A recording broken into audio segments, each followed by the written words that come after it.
Hi உங்களை வணக்கம் மக்களே, நான் தான் உங்கள் ஆரிச்சந்திர நியூஸ். இப்போ நம்ம தாவைக்க வந்து பார்த்தீங்கன்னா திமுக கூட்டணியுடைய ஆதரவின் பேரில் தான் வந்து பார்த்தீங்கன்னா ஆட்சி அமைச்சிருக்கு. ஸோ இதுதான் வந்து முற்றிலும் வந்து உண்மை.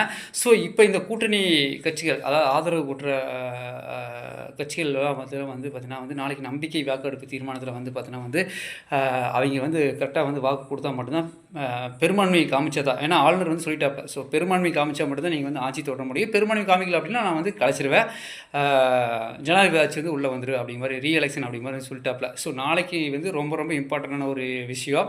ஸோ கம்பல்சரி வந்து பார்த்தீங்கன்னா வந்து நம்ம பெரும்பான்மையை காமிக்கணும். இதே வந்து பார்த்தீங்கன்னா தனி மெஜாரிட்டியே நம்ம தாவேக்கா வந்து பார்த்தீங்கன்னா 234 பாதி 117, அது கூட ப்ளஸ் 1.